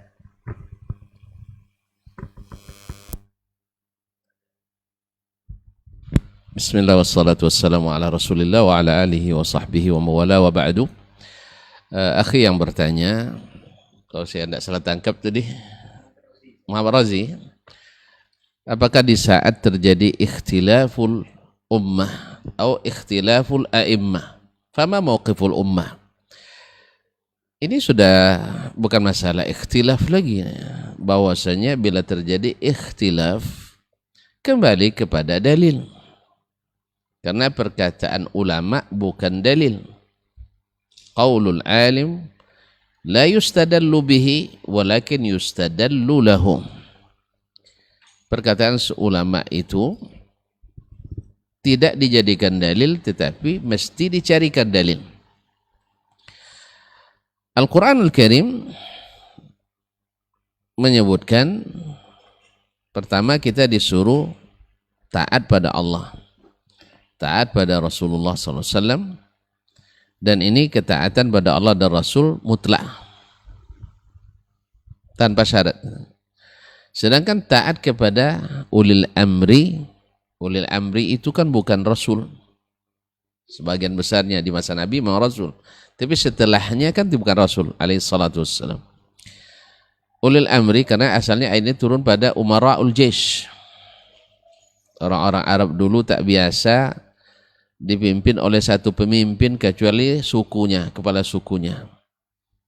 Maka Allah turunkan mesti taat. Cuman bila terjadi berselisih di antara mereka, fa in tanaza'tum fi syai'in farudduhu ilallahi wa rasul, kembalikan pada Allah dan Rasul. Berkata Imam Ibnu Katsir rahimahullah ta'ala, dan juga dinukil daripada Imam At-Tabari dan At-Tabari dari Ibnu Abbas radhiyallahu ta'ala anhuma, bahwasanya dimaksud kembali pada Allah ila kitabillah Al-Quranul Karim dan ila Rasulillah, di semasa beliau masih hidup kembali kepada beliau, dan setelah meninggalnya kembali kepada sunnah Nabi alaihissalam. Yang pertama. Yang kedua, Nabi alaihissalam sendiri yang memprediksi terjadi ikhtilaf Dan Nabi juga sebutkan di hadis itu sekali, sebab ikhtilaf itu adalah mengada-ngada dalam agama, artinya bukan murni lagi, baik secara langsung totalitas maupun secara parsial, artinya istidlal yang ghairu muhaqqaq. Bila dalilnya nakalnya ghairu dalilnya ghairu muhaqqaq atau ghairu kemudian istidlal ghairu mudaqqaq, tidak dakik, terjadi kesalahan, maka kembalikan kepada sunnah Nabi SAW. Ini lafta. Kenapa sunnah? Di situ tidak sebut ilal kitab wa sunnah. Bukankah Al-Quran lebih tinggi daripada sunnah? Tapi Nabi sebut alaikum bi sunnati wa sunnatil khulafa'ir rasyidin al-mahdiyyin min ba'di. Berkata Abdullah bin Umar, dan juga kan dari bapaknya Umar bin Khattab, dari Abu Sa'id al-Khudri radhiyallahu ta'ala anhum ajma'in, bahwasanya man hajjaka bil Quran fahajjahu bis sunnah. Siapa yang berhujjah kepadamu dengan Al-Quran, jawab dengan sunnah. Apa sebab? Li'annal Qur'ana zu wujuh. Al-Quran itu banyak tafsirannya, bisa multi tafsir. Sehingga banyaknya lahir penyelewengan dalam agama, khususnya akidah, penyelewengan dalam ibadah. Misalnya juga akibat daripada salah menafsirkan Al-Quranul Karim. Istidlalnya tidak sahih. Dalil sahih tapi istidlal tidak sahih. Di mana kita tahu istidlal sahih? Dari tafsiran Nabi SAW terhadap Al-Quranul Karim. Tafsiran Nabi SAW. Oleh itu maka bantah dengan sunnah. Karena sunnah adalah ciri khasnya ahli as-sunnah. Oleh itu ikhwani fillah, tidak benar kembali kepada as-sawadil a'zam. Kenapa? Yang pertama saya katakan bertentangan dengan dalil-dalil. Yang kedua, bahwa riwayat alaikum bis-sawadil a'zam itu hadisnya mungkar. Hadisnya mungkar. Andainya pun sahih as-sawadul a'zam sekarang, apakah yang berkaitan menyimpang atau tidak? Awam kaum muslimin, apakah mereka berdasarkan akidah menyimpang? Wallahu a'lam. Sebab kalau ditanya, ya, mereka selalu berkata misalnya tentang Allah misalnya, selalu ucapan mereka, lisan mereka mengatakan terserah kepada yang di atas, sudah takdir Allah yang di atas.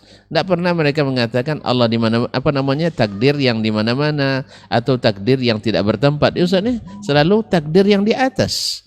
Minta bahkan nunjuk ke yang di atas. Bahkan yang berkata Allah tidak boleh disebut di atas, tunjuknya juga nunjuk ke atas. Ketika menyebut nama Allah, nengadahnya juga ke atas.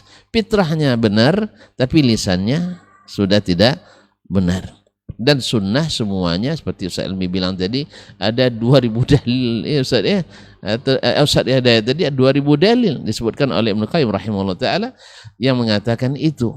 Lalu kita yang dalil ini semuanya tewas oleh kaedah-kaedah akal yang lemah. Mungkin akan ada yang mengatakan, "Doa, kita tidak menolak dalil itu." Menolak maknanya sama dengan menolak intinya. Antum sama sekarang nama saya tidak ditolak, tapi jabatan saya tak diterima. Sama menolak saya. Kaum muslimin dan muslimah. Nama ustaz tetap kami tampilkan, tapi ustaz tidak boleh masuk kantor. Nah itu artinya, karena tidak ada kalimat yang kosong. Kalau kosong kalimat itu, tidak ada makna atau tidak diketahui makna, berarti abats. Allah menurunkan ayat-ayat akidah main-main. Sebab maknanya tidak dipahami. Ini, auzubillah, menuduh sahabat orang jahil semua. Allah bermain-main dalam menurut ayat akidah sebab tidak dipahami maknanya. Atau Allah menurunkan makna yang tidak jelas. Carilah sendiri. Subhanallah. Allah ingin menyatukan kita atau memporak-porandakan kita. Baru lahirnya perpecahan umat karena disuruh cari sendiri tadilah dengan takwil masing-masing. Padahal hukum asalnya di bahasa apapun, hukum asalnya bahasa itu alal wada'. Al-kalamu huwal lafzul murakkabul mufidu bil wada'. Bukan bitakwil. Bukan bitakwil. Oleh itu ikhwani kaum muslimin dan muslimat dirahmati Allah, kita sering dituduh juga tidak pandai nahwu saraf, tidak pandai balaghah. Padahal dulu Ustaz Helmi ini Masya Allah guru nahwu saraf gitu ya, guru balaghah. Masa orang yang sudah fasih begini bahasa Arab tidak pandai saraf, tidak pandai nahwu, tidak pandai balaghah dan sebagainya. Biasanya orang kehabisan hujah selalu mematahkan dengan melakukan tuduhan-tuduhan dan merendahkan. Allah musta'an. Barangkali ada tambahan, dipersilakan. Baik, jazakallah khair. Kita ya tambahan Ustaz. Nah, Bismillahirrahmanirrahim. Wassalatu wassalamu ala Rasulillah wa ala alihi wa sahbihi wa mawala amma ba'd. Menyangkut pertanyaan saudara kita tadi bahwa apakah kegiatan ini merupakan kegiatan yang berbicara tentang akidah atau yang lainnya. Nah, alhamdulillah ya, diktat ini dihadirkan dalam sebuah program yang dikemas untuk kajian-kajian yang tentunya seputar akidah dan hal-hal yang lain yang kita butuhkan dalam kehidupan kita. Kita sudah beberapa episode ya, kita 11 episode sudah kita hadirkan. Silakan akhi fillah untuk membuka KMTV di YouTube ataupun buka juga Rabbani 91,1 FM atau tafadhal untuk hadir di studio kita di sini di Jalan UK. Insyaallah kita akan bertemu dalam majelis yang mulia ini. Bagaimana kita menentukan sumber akidah kita? Seperti yang saya sampaikan di awal tadi bahwa perkataan Syekhul Islam Ibnu Taimiyah mengajarkan kita kepada siapakah kita harus mengambil akidah kita. Dia mengingatkan, ya wa amal i'tiqad fala yu'khad anni wala amman huwa akbaru minni. Perkara akidah tidak diambil dari perkataan saya katanya, dan juga perkataan orang yang lebih dari saya. Enggak.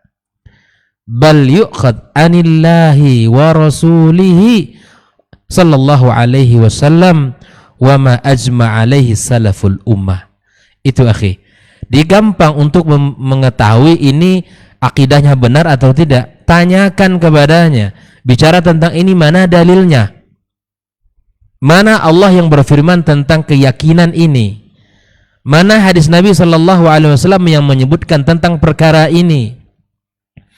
Nah, kalau kita sudah dapatkan perkara dalil dari Al-Quran dan Sunnah, apakah betul-betul ini yang dipahami sebenarnya oleh para sahabat Nabi yang mulia, para tabi'in? Karena memang ada juga dalilnya terkadang, tetapi wajhul istidlalnya yang tidak benar pada bab itu. Bisa jadi akhi dalam bab itu sama-sama dalilnya, tapi apakah kemudian dalil itu dipahami seperti itu? Maka ukurannya bukan kita, bukan si fulan, bukan ilan, tapi ya wa ma ajma' alaihi salaful ummah. Makanya di dalam bab akidah bahwa tariqatus salaf, manhajus salaf wa aqidatus salaf ya ahkam wa aslam wa a'lam. Jika ada kaidah itu Ustaz ya, bahwa aqidatus salaf aslam, lebih selamat, wa aqidatul khalaf a'lam wa ahkam. Ini dari mana gitu kan? Aqidatus salaf itu mencakup tiga hal ini. Ya, dia aslam wa a'lam wa ahkam. Ya itu wajib diyakini seperti itu. Jadi jangan dibenturkan dengan kaidah-kaidah akal, kata Ustaz Hilmi. Jadi dalil yang banyak itu kita terima.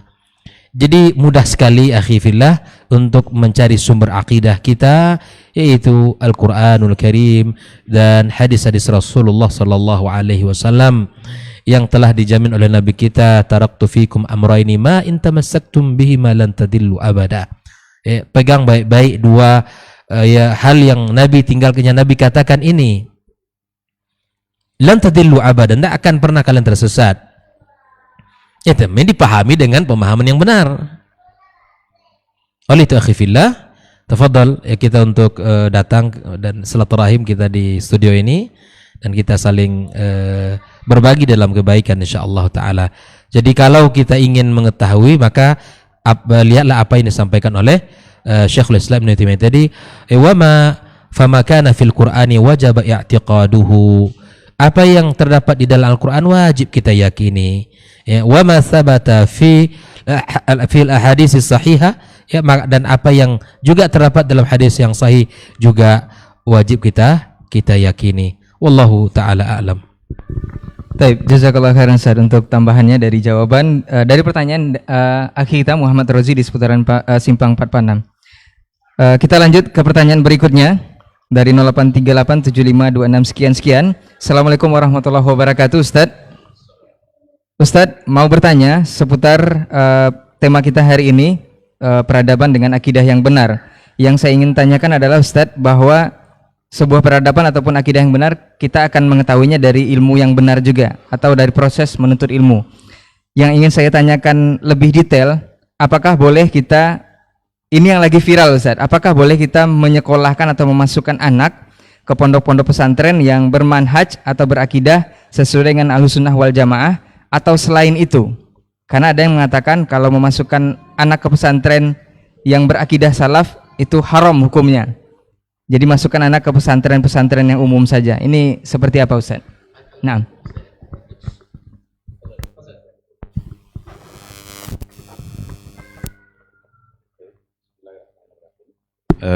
Terima kasih atas pertanyaannya. Saya ingin mengajak kita bersama ya, agar kita tidak begitu mudah untuk mengatakan halal, begitu mudah untuk mengatakan haram dalam satu persoalan. Apalagi kalau halal dan haram itu muncul karena emosional.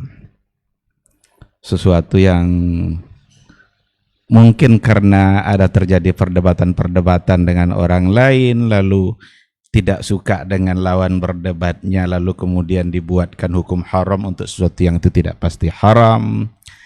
Ini semua akan dipertanggungjawabkan di hadapan Allah Subhanahu wa ta'ala.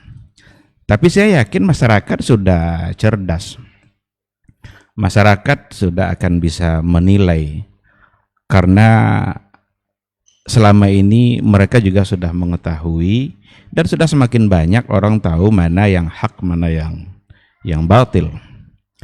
Oleh karena itu tidak terlalu mudah juga untuk mempengaruhi orang dengan mengatakan bahwa ini haram, lalu itu akan membuat orang tidak lagi mengantarkan anaknya sekolah ke apa yang tadi dikatakan haram. Jangan-jangan yang dikatakan haram itu yang halal. Dan biar masyarakat yang menilai. Saya hanya ingin mengajak kita untuk menjaga lidah kita, karena wa ma yalfizu min qaulin illa ladaihi raqibun atid. Tidak ada satu pun lafaz yang kita ucapkan kecuali ada raqib dan atid yang akan mencatatnya. Kalau ternyata kata haram itu muncul didasari oleh hati yang dengki, hati yang hasad, itu akan dicatat. Ini dosa, ini dicatat pula sama malaikat. Tapi ketika yang dikatakan begini ternyata benar, adalah tujuan yang baik, ya, mudah-mudahan itu tidak dicatat sebagai hal yang baik. Mudah-mudahan Allah mengampuni kita semua terhadap apa yang sudah terlanjur yang kita lakukan. Adapun pertanyaannya, apakah kita harus mengantar anak kita kepada sekolah yang mengajarkan akidah yang benar, itu betul. Betul itu. Karena akidah itu sebagai pondasi. Maka berhati-hati betul kita mengantarkan kepada sekolah mana kita meminta anak kita dididik. Jangan antarkan mereka kepada sekolah-sekolah yang ternyata memang itu sudah menyimpang.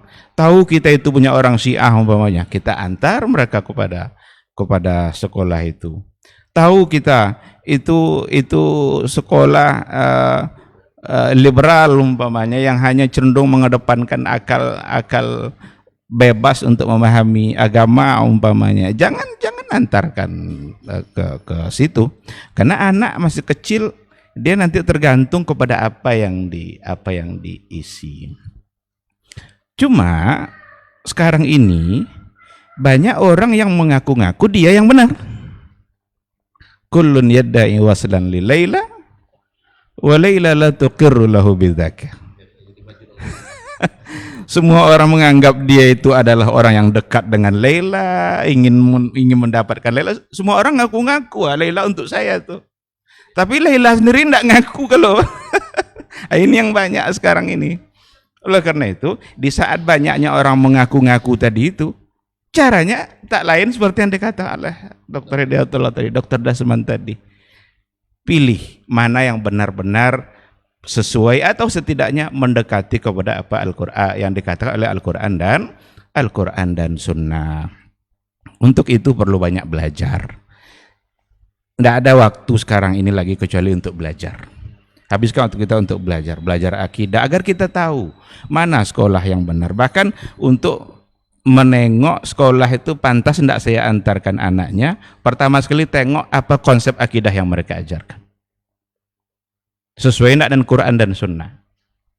Kalau memang itu sesuai, ikuti. Tapi kalau, oh ini kayaknya sudah banyak akal-akalnya nih soal akidah bagi mereka ini. Tidak lagi mereka menerima secara murni ini. Jangan antar situ. Wajar-wajar saja kita mengatakan seperti itu.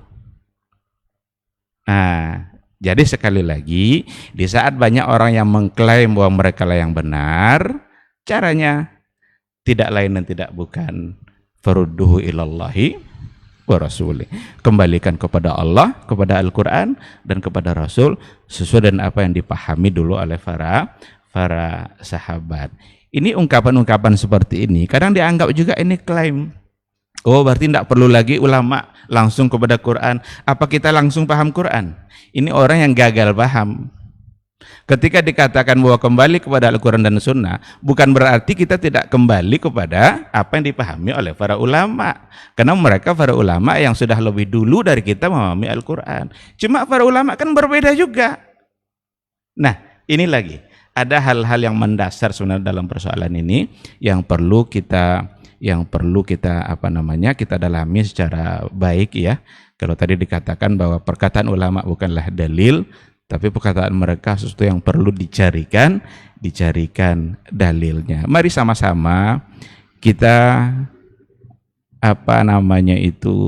menyadari bahwa kita ini memang adalah orang-orang yang tidak harus tunduk kepada apa yang diatur oleh Allah dan oleh Rasulullah, bukan tunduk kepada apa yang diinginkan oleh hawa nafsu, oleh akal dan logika kita, tetapi logika yang harus tunduk kepada Al-Quran dan Sunnah.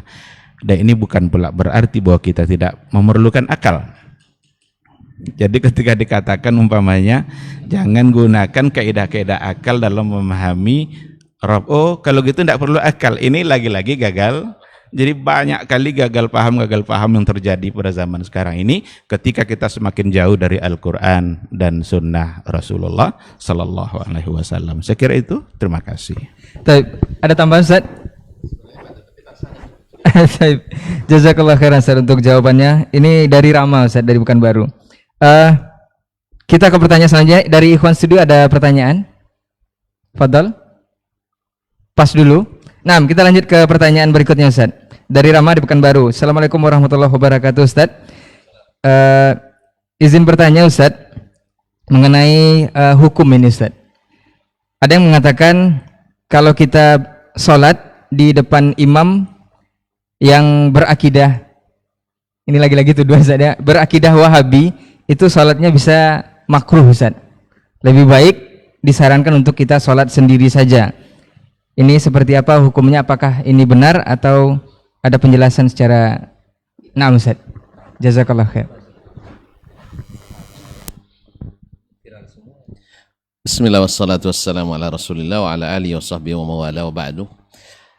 Kalau mengikut pertanyaannya bukan makruh, batal. Karena dia katakan salat di depan imam yang bermazhab Wahabi.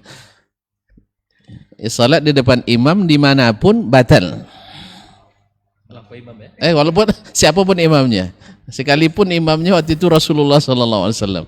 Jadi salat tidak boleh di depan imam, tapi di belakang imam. Nah, pertama yang dimaksud dengan Wahabi ini apa? Ya tidak jelaskan maksud Wahabi ini apa.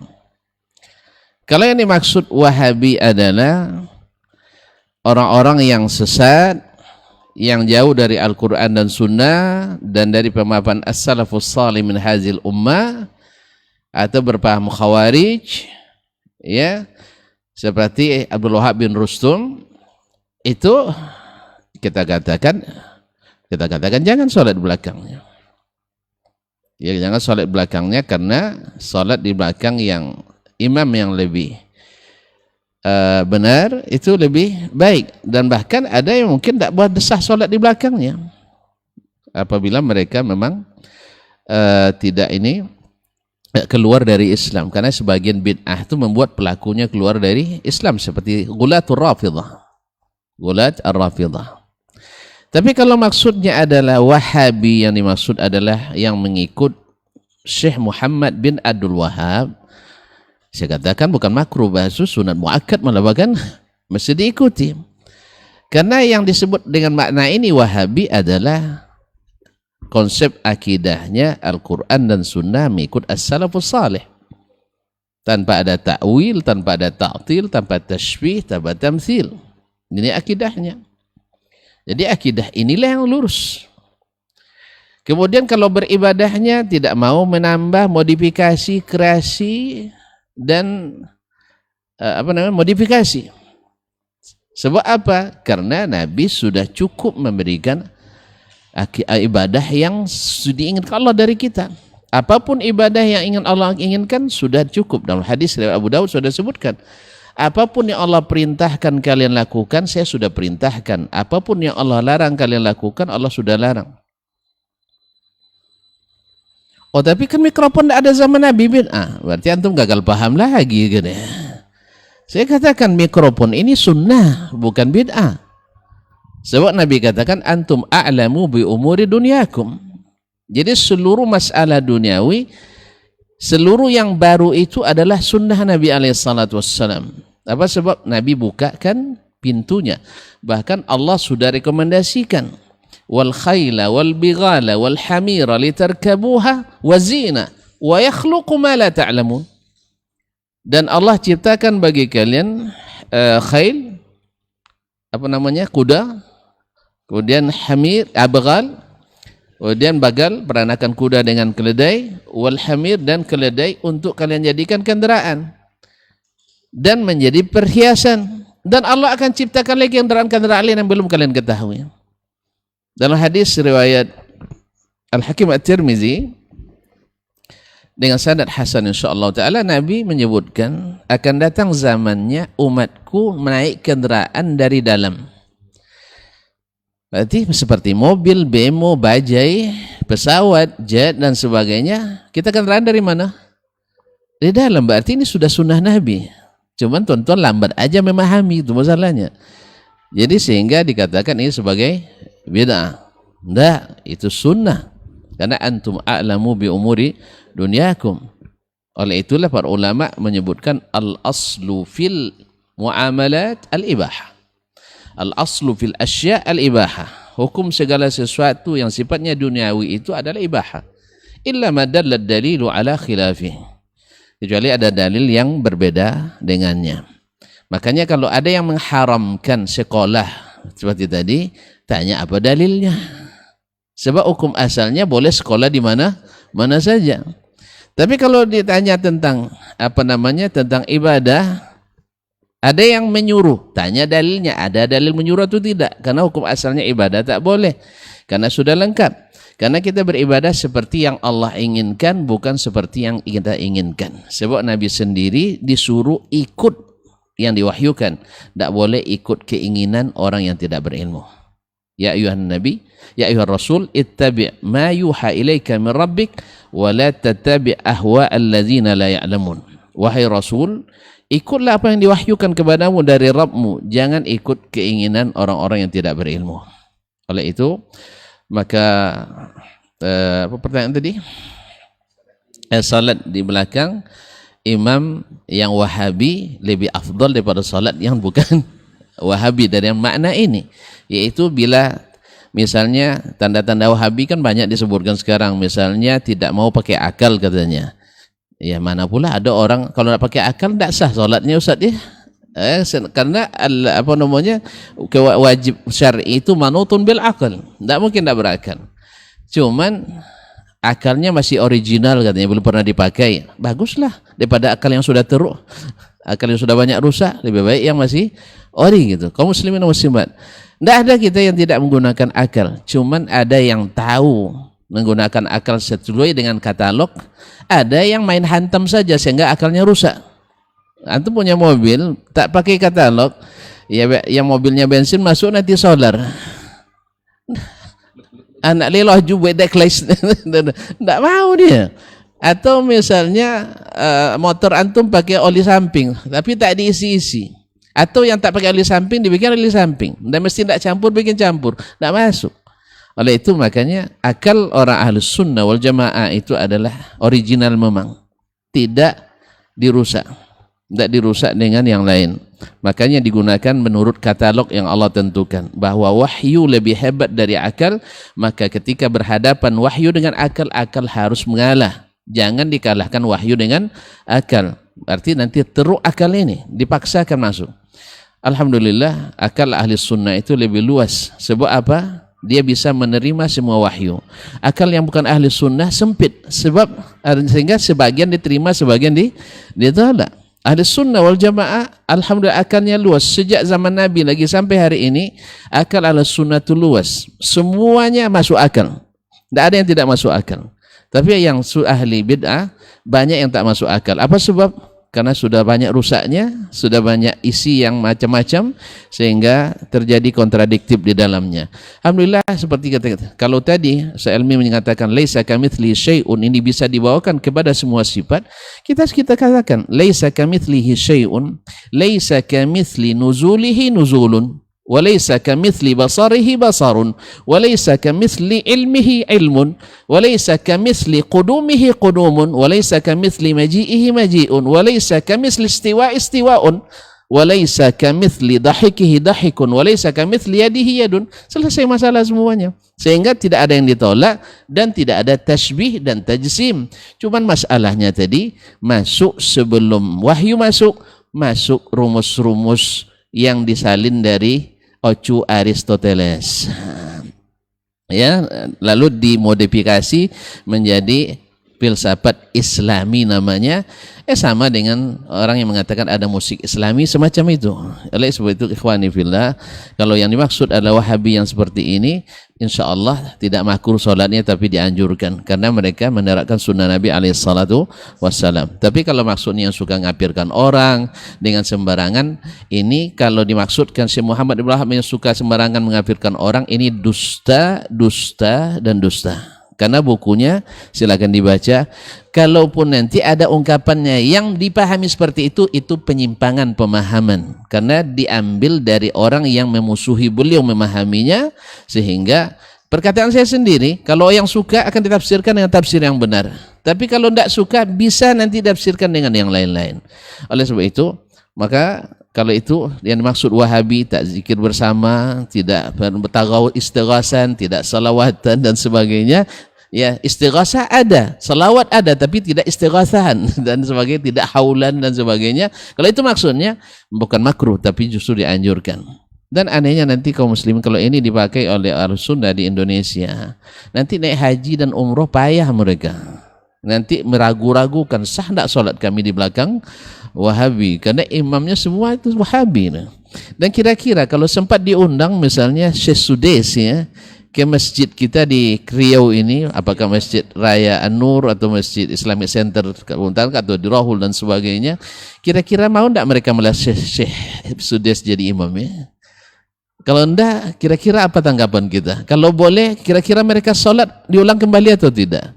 Allah musta'an. Maka jangan dipersempit yang luas kawan. Terima kasih dan mohon maaf. Baik, jazakallah khairan Ustaz untuk jawabannya, mudah-mudahan bisa dipahami oleh antum yang bertanya. Ustaz ada tambahan? Nah, sepertinya waktu yang membatasi Ustaz.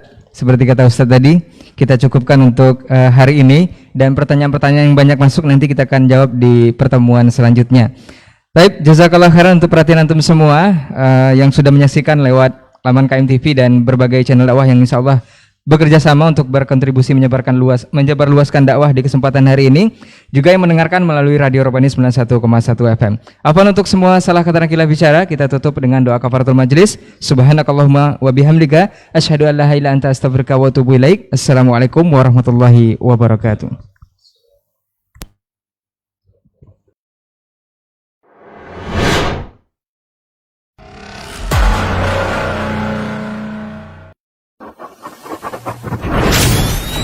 Robbani, merajut ilmu dan peradaban.